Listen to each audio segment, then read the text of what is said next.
कुठलं सुरुवात केली काय म्हणते? एक तर आदरणीय अजितदादांचं काम हे किती मोठं होतं हे सर्वच महाराष्ट्रातल्या लोकांना त्या ठिकाणी माहित आहे. पण ज्या भूमीने आणि ज्या लोकांनी त्यांना पाठबळ दिलं, मताधिक्य दिलं, त्या बारामतीकरांना तर दादांचा स्वभाव, त्यांचं कार्य, त्यांचं काम, त्यांचा संपर्क, काय पद्धतीने ते बारामतीकरांवर दादा प्रेम करायचे या सगळ्या गोष्टी त्या ठिकाणी माहित आहे. दुर्दैव असं की पोटनिवडणूक ही जी बारामतीमध्ये त्या ठिकाणी होत आहे ते दादा गेल्यानंतर ती खरं तर इथं होत आहे.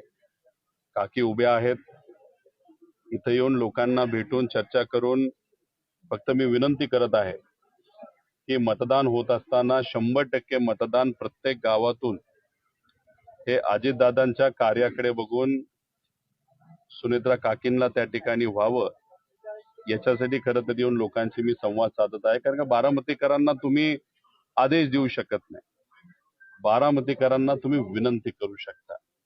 कारण इथे असणारे लोक हे फार हुशार आहेत आणि पवार परिवारावर इथं असणाऱ्या लोकांचं प्रेम आहे. त्यामुळे इथे येऊन त्यांना मी विनंती केलेली आहे. खरं तर आज सकाळी कनेरीला जाऊन पवित्र हनुमान रायांचं त्या ठिकाणी दर्शन घेतलं आणि ते दर्शन झाल्यानंतर इथं काटेवाडीला येऊन लोकांशी संवाद त्या ठिकाणी साधलेला आहे. सर्व पक्षाचे लोक पदाधिकारी खरं तर इथं आलेले आहेत. काल संध्याकाळी हा दौरा तिथं ठरला, पण हा प्रचार दौरा नसून लोकांचा संवादाचा कार्यक्रम आहे असं आपल्याला त्या ठिकाणी म्हणता येईल. आणि इथं लोकांशी संवाद साधून पुढच्या गावासाठी त्या ठिकाणी मी आता जात आहे. पूर्वी कसं पवार कुटुंबीय सर्व एकत्र यायचं आणि प्रचाराकरिता उतरायचं, तशा पद्धतीने हा प्रचार होणार आहे. खरं तर इथं येत असताना मी रोहित पवार म्हणून आणि अजितदादांचा पुतण्या म्हणून आणि दादांचा कार्यकर्ता म्हणून प्रचारामध्ये आलेलो आहे. पूर्वीच्या निवडणुका जर आपण बघितल्या तर लोकांना सुद्धा माहिती आहे आणि अख्ख्या महाराष्ट्राने त्या ठिकाणी बघितलेलं आहे. पवार साहेबांची निवडणूक असो, अजित काकांची असो, नाहीतर आत्यांची असो, प्रत्येक निवडणुकीला परिवार म्हणून आम्ही सर्वजण एकत्रित त्या ठिकाणी फिरत होतो. कुणी द्राय भाग घ्यायचं, कुणी शहर घ्यायचं, कुणी इतर राहिलेला भाग त्या ठिकाणी घ्यायचं, लोकांशी बोलायचं, महिलांचे काही कार्यक्रम नाही तर भेटी काही लोक घ्यायचे. त्यामुळे ते जे वातावरण होतं, तो जो काळ होता, हा संयुक्तित पवार परिवारासाठी अतिशय महत्वाचा आणि चांगला काळ त्या ठिकाणी होता. पण नंतर ज्या गोष्टी झाल्या त्या झाल्या आणि आज दुर्दैव असं आहे की पोटनिवडणुकीमध्ये ते सुद्धा दादा गेल्यानंतर इतर निवडणुकीच्या प्रचारासाठी यावं लागतंय. हे खरं तर मनाला लागणारं, दुःख देणारं असलं तरी दादांकडे बघून या इलेक्शन मध्ये आजपर्यंत कोणालाच एवढी लीड मिळाली नाही, तेवढी लीड ही त्यांच्या पक्षाला इथून कशी मिळेल यासाठी प्रत्येक व्यक्ती आपापल्या लेवलला त्या ठिकाणी प्रयत्न करत आहे. आपण पाहिलंय की एकंदरीत आतापर्यंत भाजपला या ठिकाणी यश मिळालं नाही, परंतु आता भाजप मोठ्या म्हणजे अनेक नेत्यांना घेऊन या मतदान प्रक्रियेमध्ये येताना आपण पाहतोय. भाजप आल्याने राष्ट्रवादी सुनेत्राबाईंना फायदा होईल का तोटा होईल? तर बघा, आज जे कोणी लोक सुनेत्रा काकींना मदत करण्यासाठी येत आहेत त्यांच्या मनामध्ये काय हेतू हा वेगळा, पण आज बारामतीकरांनी त्या ठिकाणी ठरवलेलं आहे की आपल्याला अजितदादांनंतर सुनेत्रा काकींच्या पाठीमागे या निवडणुकीमध्ये त्या ठिकाणी थांबायचं आहे. ठीक आहे, काही पक्ष दीर्घकालीन पुढचा विचार करून त्या ठिकाणी येत असले तरी तो त्यांचा विषय आहे. आणि बारामतीकरांना मग काही लोक जर दीर्घकालीन विचार करून इथं बारामतीमध्ये येत असतील आणि खास करून मोठे इतर पक्ष तर बारामतीकरांना त्यांनी त्या ठिकाणी ओळखलं नाही असं आपल्याला म्हणावं लागेल. पण आज जो कोणी येईल त्याची खऱ्या अर्थाने मदत आपल्याला त्या ठिकाणी लागणार आहे. खरं तर आमची अपेक्षा होती की 22-23 जे कोणी लोक विरोधात त्या ठिकाणी उभे आहेत त्यांचे फॉर्म राहायला नको पाहिजे होते. सामान्य लोकांनी, प्रामाणिक कार्यकर्ते आणि प्रामाणिक अजितदादांच्या पदाधिकाऱ्यांनी खूप मनापासून प्रयत्न करून 60 वरनं आकडा तो 22-23 वर आणला. पण याच्यामध्ये बघत असताना एक नाव म्हणजे करुणाताई मुंडेंचं नाव जर मी बघितलं तर खरं तर एखाद्या भाजप पक्षाच्या मोठ्या नेत्यांनी जर त्यांना सांगितलं असतं तर त्यांनी तो फॉर्म ठेवला नसता. कारण त्याचं मुख्य कारण सांगतो की जेव्हा महाविकास आघाडी सरकार गेलं आणि आम्ही सर्वजण विरोधात होतो. दादा विरोधी पक्ष नेते त्याच्यामध्ये होते आणि दादा विरोधी पक्ष नेते व्हावेत यासाठी सर्व आमदारांनी सह्या दिल्या होत्या. त्यात आम्ही सुद्धा होतो. आणि मग त्यावेळेस धनंजय मुंडे हे दादांच्या मार्गदर्शनाखाली भाजपच्या विरोधात म्हणजे त्या सत्तेच्या विरोधात त्या ठिकाणी बरंच काही बोलत होते. आणि ते बोलत असताना अधिवेशन चालू होतं तेव्हा भाजपच्या एका प्रमुख नेत्यांनी करुणा मुंडेंना अधिवेशनात आमंत्रित केलं आणि त्या तिथं आल्या. त्यांनी प्रेस कॉन्फरन्स त्या ठिकाणी घेतली, पत्रकारांशी बोलल्या आणि दुसऱ्या दिवसापासून धनंजय मुंडे बोलणं बंद केलं. मग कुठं ना कुठंतरी करुणा मुंडेंना काही नेत्यांनी जर सांगितलं असतं त्यांनी तो फॉर्म ठेवला नसता. पण कोणाचाही फॉर्म आज राहिला तरी लोक फार हुशार आहेत. मला असं वाटतं की जे बाहेरून लोकांनी मतदान उमेदवारी इथं केलेली आहे त्यांना एक सुद्धा मतदान बारामतीतून त्या ठिकाणी मिळणार नाही. आणि जे कोणी इतर लोक बारामतीचे असतील स्वतःचं मतदान सोडलं तरी दुसरं कुठलं एक सुद्धा मतदान त्यांच्या परिवाराचं सुद्धा त्यांना त्या ठिकाणी मिळणार नाही. बारामतीकरांना उत्सुकता आहे ते पवार साहेबांची. पवार साहेब प्रचारामध्ये उतरणार आहेत का आणि पवार साहेब बारामतीत सभा घेणार आहेत? ते एक गोष्ट आपण सर्वांनी समजून घ्यावी. तसं बघितलं तर 22-23 उमेदवार असले तरी सुनेत्रा काकी ह्या निवडून आल्यात हे आपल्या सगळ्यांना मनामध्ये त्या ठिकाणी माहित आहे. फक्त आपण जेव्हा प्रचारामध्ये फिरतो तेव्हा दादांचा आदर जो आपल्या मनामध्ये आहे दादांकडे बघून आपण एक कर्तव्य म्हणून इथं फिरत असतो. पवार साहेब हे फार मोठे नेते, देशाचे नेते. पवार साहेबांनी दोन गोष्टी फार महत्वाच्या इथं केलेल्या आहेत. एक गोष्ट सगळ्यात महत्वाची म्हणजे इथं जर आपण बघितलं दादांचा पक्ष आणि पवार साहेबांचा पक्ष या दोन प्रमुख पक्षांना जास्त ताकद इथं असणारी लोक त्या ठिकाणी देत असतात. म्हणजे लोकसभा पण बघितली आणि विधानसभा बघितली तर प्लस मायनस दोन्ही पक्ष इथं झालेले आहेत. तर सगळ्यात पहिला निर्णय जर कुठल्या पक्षाली ही निवडणूक बिनविरोध करण्याचा घेतला असेल आणि उमेदवार न घेण्याचा घेतला असेल तर तो पवार साहेबांच्या पक्षाचा होता. पवार साहेबांनी तो निर्णय अतिशय महत्वाचा घेतला आणि त्याच्याच बरोबर काँग्रेस शेवटच्या दिवसापर्यंत फॉर्म मागे घेते का नाही, कारण काँग्रेसची पण अपेक्षा अशी होती आणि त्यांची कंडिशन अशी होती की दादांच्या बाबतीतला FIR हा झाला पाहिजे, कारवाई ही पारदर्शक पद्धतीने आणि जलद गतीने झाली पाहिजे. पण शेवटी पवार साहेब, सुप्रियाताई आणि आमच्यासारख्या काही लोकांनी थोडेफार प्रयत्न त्या ठिकाणी केल्यामुळे काँग्रेसने सुद्धा तिथं माघार घेतली. म्हणजे प्रमुख पक्ष आज रिंगणामध्ये त्या ठिकाणी कुठं नाहीयेत आणि त्याच्यामध्ये मोठा वाटा हा पवार साहेबांचा होता. त्या पवार साहेबांनी इथं सभाच घेतली पाहिजे असं कोणाची त्या ठिकाणी अपेक्षा नाहीये असं मला तरी त्या ठिकाणी वाटतं. जे करायचं होतं फक्त परिवारचा प्रमुख म्हणून त्यांनी त्यांची ड्युटी नाही तर जबाबदारी ही चोख पद्धतीने पार पाडली असं लोकांचं सुद्धा मत आहे. दादा खरं तर ही निवडणूक एकतर्फी आहे याचा निकाल निश्चित. एवढ्या मोठ्या प्रमाणात प्रचार का केला? कसं असतंय की अजितदादांनी अनेक लोकांना राजकारणामध्ये येण्यासाठी मदत केलेली आहे. सामाजिक दृष्टिकोनातून मदत केलेली आहे. व्यक्तिगत मदत अजितदादांनी तिथं केलेली आहे. त्यामुळे या निवडणुकामध्ये आमच्यासारखे जे लोक नाही तर इतरही लोक जे प्रचारामध्ये सहभाग घेत आहेत ते अजितदादांनी केलेल्या मदतीमुळे, दिलेल्या प्रेमामुळे, दिलेल्या ताकदीमुळे एक अजितदादांच्या प्रती असणारा आदर आणि प्रेम याच्यासाठी लोक प्रचारामध्ये त्या ठिकाणी आलेले आहेत. त्यामुळे याच्या पलीकडे जाऊन भावनिक नातं सोडलं तर मला असं वाटतं की दुसरं कुठला विषय नसावा. जय पवार देखील प्रचार करतायत. आगामी काळात दोघं मिळून काय प्रचार करण्याचं नियोजन आहे किंवा त्यांच्याशी बोलून तुमचा प्रचार चालू का तुम्ही तुमच्या वैयक्तिक पातळीवर? सगळे आपापल्या लेवलला त्या ठिकाणी ते पक्ष म्हणून तिथं प्रतिनिधित्व त्या ठिकाणी करून त्यांचा प्रचार तिथं सुरू आहे. 23 तारखेला मतदान आहे. त्यामुळे आजपासून आपण जर बघितलं तर वेळ काळ थोडासा कमी राहिलेला आहे. त्यामुळे जेणेकरून आपापल्या लेवलला वेगवेगळ्या भागामध्ये प्रचार जर केला तर व्याप्ती सुद्धा प्रचाराची तिथं वाढत असते. त्यामुळे त्यांचा वेगळ्या बाजूचा प्रचार चालू आहे आणि आमचा दुसऱ्या बाजूला चालू आहे आणि इतरही जे परिवारातले इतर लोक आहेत ते आपापल्या लेवलला त्या ठिकाणी प्रचार करत आहेत. सांगत्या सभेला आपण सर्व एकाच मंचावर दिसणार. ठीक आहे बघा, सांगता सभा, नारळ वाढवण्याचा कार्यक्रम, फॉर्म भरण्याचा कार्यक्रम तसं बघितलं तर त्या पक्षाचा कार्यक्रम त्या ठिकाणी होता. त्यामुळे तिथं म्हणजे कुठेही संवाद आमचा त्या ठिकाणी झाला नसल्यामुळे आम्ही तिथं गेलो नव्हतो. शेवटी प्रयत्न काय आहेत की सांगता सभा सुद्धा ही प्रचाराची सांगता सभा असते. प्रचारामध्ये सहभाग घेतला म्हणजे खूप काय झालं असं मला तरी त्या ठिकाणी वाटतं. तुम्ही आता असं म्हणालात की भाजप दीर्घकालीन विचार करते. रोहित पवार बारामतीमध्ये दीर्घकालीन काय विचार करण्याच्या भूमिकेत आहेत? हे बघा, माझा स्वभाव तुम्हाला त्या ठिकाणी माहित आहे. मी जे काय आहे ते ओपनली त्या ठिकाणी बोलतो. इथं माझा जन्म झालेला आहे, माझं मतदान अजून सुद्धा त्या ठिकाणी बारामतीत आहे. मी जिल्हा परिषद या भागातून उभा होतो. दादांनी मला निवडणुकीला त्या ठिकाणी पहिलं तिकीट दिलं होतं. त्यामुळे मी इथं येण्याचं कारण दादांच्या प्रती असणारा आदर आहे.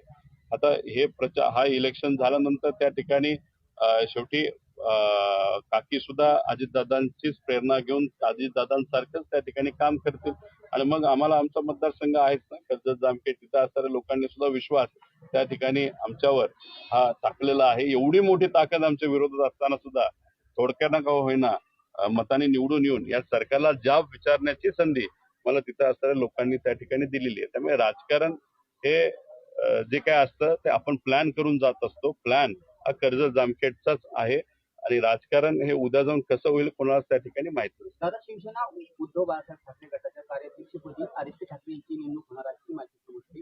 बीडमध्ये कार्यकारिणीची बैठक होणार आहे, एकमताने हा निर्णय घेतला जाणार आहे. ते घेतला जात असेल तर चांगली गोष्ट आहे. ते स्वतः कॅबिनेट मंत्री राहिलेले आहेत. परिवारातला एक भाग आहे. युवा पिढी त्यांच्या पाठीमागे त्या ठिकाणी आहे. त्यामुळे त्यांना कार्याध्यक्षपद त्या ठिकाणी मिळालं तर ती चांगलीच गोष्ट आहे. शेवटी तो त्यांचा तिथं पक्ष आहे. माझं एवढंच म्हणणं आहे की सर्व विरोधात असणारे जे कोणी नेते आहेत, कार्यकर्ते आहेत, नाही तर पुढच्या पिढीतले जे कोणी आमदार नाहीतर इतरही सर्व लोक आहेत, त्यांनी एकत्रित येऊन सामान्य लोकांचे प्रश्न जरा आक्रमक पद्धतीने मांडण्याची हीच ती खरी वेळ आहे असं मला तरी तिथं वाटतं. कारण बेरोजगारीचा प्रश्न, शेतकऱ्यांचा प्रश्न, आता या पावसाळ्यामध्ये पाऊस कमी होण्याची शक्यता आहे. त्यामुळे आपण दुष्काळाला समोर जाणार आहोत. त्यामुळे तेही मुद्दे असतील, महिला सुरक्षेचे मुद्दे, हे विषय आक्रमक पद्धतीने कुठलंही त्या ठिकाणी पद असलं काय नसलं काय आपल्याला त्या ठिकाणी सत्तेतल्या लोकांना सुद्धा त्यांच्या नेत्यांपुढे मांडावे लागतील आणि आमच्यासारख्या विरोधकाला सुद्धा रस्त्यावर उतरून ते मुद्दे त्या ठिकाणी मांडावे लागतील.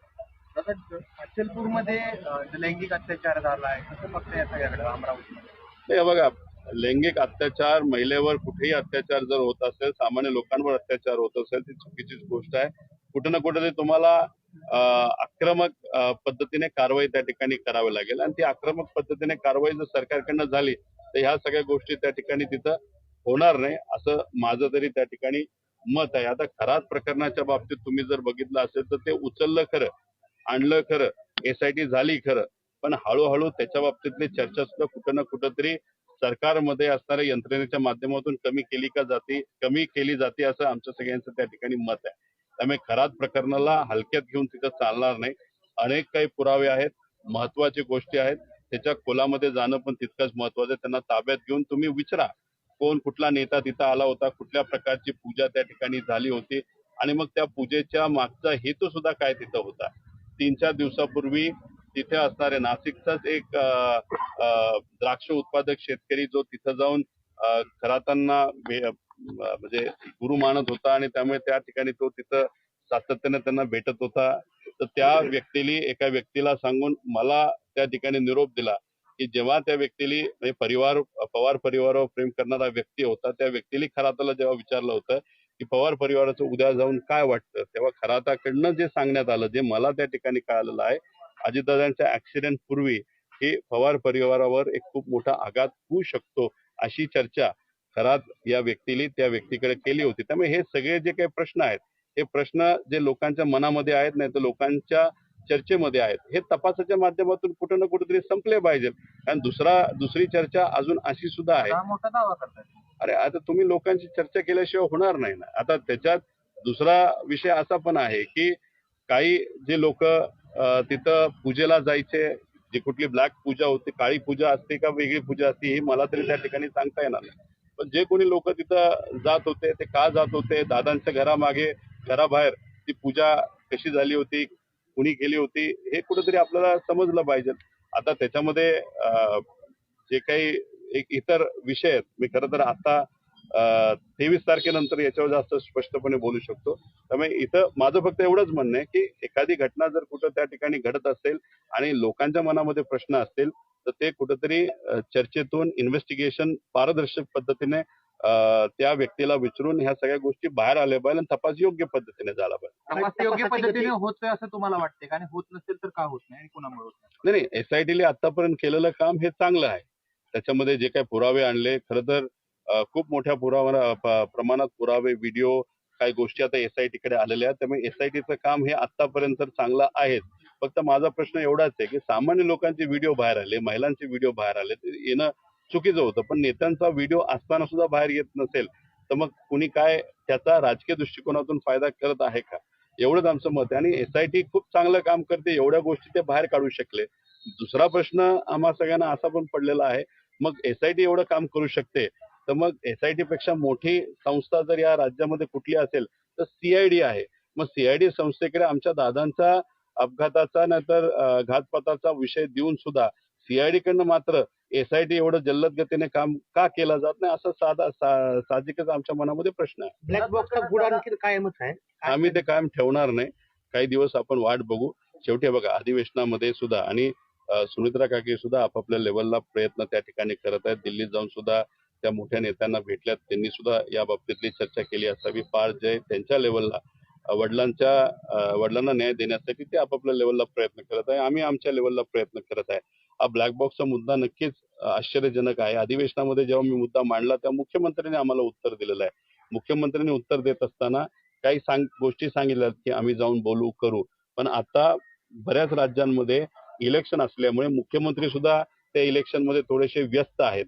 एकदा 23-24 ची तारीख होऊ द्या, पुढचे 7 दिवस अजून आपण या सरकारला त्या ठिकाणी देऊ आणि मग खरंच अधिवेशनामध्ये ज्या ज्या गोष्टी काय बोलल्या गेल्या त्या पद्धतीने या सरकारकडनं गोष्टी होत आहेत का हे त्या ठिकाणी बघा. आम्हाला इथं काय आज आक्रमक बोलून राजकारण करायचं नाही, कारण दादांचा विषय हा राजकीय विषयापेक्षा पलीकडे गेलेला विषय, तो भावनिक आहे. त्यात कुठेही प्रकारचं राजकारण नव्हतं. सगळ्यांना तेवढी समान संधी देऊन इन्व्हेस्टिगेशन फक्त लवकर आणि पारदर्शक पद्धतीने व्हावं अशी आमच्या सगळ्यांची इच्छा आहे. खराबचा एन्काउंटर असलेली शंका खासदार प्रणित शिंदे यांनी व्यक्त केलेली आहे, कारण त्यात अनेक सत्ताधाऱ्यांची नावं देखील समोर येण्याची शंका नाही, याच्या आधी मी सुद्धा हा मुद्दा त्या ठिकाणी बोललेलो आहे की भीती अशी वाटते की खरात सुसाईड प्रकरण सुसाईड करून मृत्यू झाले अशी चर्चा होऊ शकते, नाही एन्काउंटर सुद्धा त्या ठिकाणी केलं जाऊ शकतं, कारण त्यांना बरीच काही माहिती आहे. त्यामुळे या सगळ्या गोष्टी लक्षात घेऊन त्यांनी केलेलं कृत्य हे चुकीचंच आहे. त्या माणसाले त्याच्यावर तर कारवाई, त्याला जेलमध्ये आयुष्यभर टाकलं पाहिजे. जी कुठली कारवाई ती करा, पण माहिती घेणं, तपास योग्य दिशेने घेऊन जाणं हे पण तितकंच त्या ठिकाणी महत्वाचं आहे. प्रचारात सुरुवातीला पवार साहेबांचा बॅनरवरती फोटो लावण्यात आला, त्यानंतर परत तो फोटो काढण्यात आला. नाही, आता हे बघा, मला काय कुठल्या पक्षाला मुद्दामून काय गोष्टी केल्यात असं मला तरी त्या ठिकाणी माहित नाही. पण शेवटी जेव्हा पक्ष वेगळे असतात तेव्हा त्या पक्षाचं अस्तित्व सुद्धा तिथं वेगळं असतं. त्यामुळे एका पक्षाच्या बॅनरवर दुसऱ्या पक्षाचा नेत्याचा फोटो आला तर दुसरा जो पक्ष आहे तिथं असलेल्या कार्यकर्त्यांमध्ये संभ्रम हा निर्माण होऊ शकतो. त्यामुळे इथं फोटो, आता बघा, बिनविरोध करण्यासाठी पवार साहेबांनी खूप महत्वपूर्ण रोल प्ले केलाय. त्यांनी त्या ठिकाणी लक्ष घातलंय, त्यांचा खूप मोठा वाटा आहे हे दुनियाला त्या ठिकाणी माहिती, बारामतीकरांना माहिती. फक्त साहेबांचं मत एवढंच असावं आणि कदाचित त्यामुळेच तो निर्णय तिथं बदलला असावा की पक्ष वेगळे आहेत, फोटोमध्ये मात्र त्या ठिकाणी कुठेही काय गोष्टी मिक्स करू नका अशी भूमिका साहेबांची असावी. दादा, विलिनीकरण थांबलंच म्हणायचं. आता प्रचारासाठी मी काकींच्या प्रचारासाठी आलेलो आहे. एकदा प्रचार होऊ द्या, मतदान त्या ठिकाणी होऊ द्या, त्याचा निकाल तिथे येऊ द्या. महाराष्ट्रात आजपर्यंत कुणी एवढ्या मताधिक्याने निवडून नाही आलं, तेवढ्या मताधिक्याने काकींना निवडून येऊ द्या, त्यानंतर मी राजकीय भूमिका घेईन. संदर्भातच भाजपने एका नेत्याने विलीनीकरणाला आमचा विरोध नाही असं म्हटलंय, मात्र आता ही परिस्थिती शक्य नाही असं देखील त्यांनी त्या संदर्भात खूप नाही, मी तेच म्हणतो, एकदा रिझल्ट येऊ द्या, मग मी याच्यावर राजकीय भूमिकेतून त्या ठिकाणी बोलेन. मला माहित नाही काकी कुठे आहेत, कारण शेवटी त्या उपमुख्यमंत्री सुद्धा आहेत, त्यांच्याकडे अनेक खाती आहेत, मंत्री सुद्धा आहेत. तर मला असं वाटतं की अजितदादा याच्यापूर्वी कनेरीला येऊन पवित्र मंदिरामध्ये त्या ठिकाणी नारळ फोडायचे आणि त्यानंतर डायरेक्ट सांगता सभेला यायचे. आता ती स्टाईल काकींनी सुद्धा या इलेक्शन मध्ये सांभाळावी असं मला तरी वाटतं, कारण का हे जे कार्यकर्ते पदाधिकारी नागरिक आहेत, कुणी इथं येऊन काही सांगितलं, विरोधात सुद्धा सांगितलं, ते इतके बारामतीकर हुशार आहेत, त्यांना काय करायचं हे माहिती आहे. त्यामुळे त्यांच्याकडे जर संविधानिक पद अख्ख्या महाराष्ट्राचं असेल तर त्यांनी त्या पदाच्या माध्यमातून महाराष्ट्राला सेवा द्यावी, सांगत्या सभेला यावं. बाकी सगळी काळजी इथे असणारे कार्यकर्ते, आमच्यासारखे दादांवर प्रेम असणारे कार्यकर्ते आणि परिवारातले लोक हे नक्कीच ती जबाबदारी सांभाळतील असं मला तरी मला वाटतं. निवडणुकीची मतदानाची औपचारिकता बाकी वाटते किती लिहिण्याचा असेल असं आपल्याला हे जे कोणी 22-23 लोक उभे राहिलेले आहेत बारामतीचे उभे आहेत त्यांना प्रत्येकाला एखाद दुसरं मत मिळालं तर काय वेगळं वावगं ठरू नका आणि बाहेरून आलेले लोक आहेत त्यांना 0 सुद्धा मतदान झालं तरी वावगं ठरू नका. त्यामुळे म्हणूनच मी लोकांना म्हणतो मतदान जास्त करा. बाकी मतदान जेवढं जास्त होईल 3.5 लाख मतदान जर झालं 100% मतदान झालं तर मग समजून घ्या तेवढ्या पटीने म्हणजे 99% 98% मतदान हे अजितदादांच्या पक्षाला दादांकडे बघून त्या ठिकाणी होईल. 3 लाख झालं तर 99-98% आणि जर समजा 2.5 लाख झालं तर म्हणून मताधिक्य वाढवायचं असेल तर मतदानचा टक्का हा वाढून घेणं पण तितकंच महत्वाचं आहे. Okay, thank you.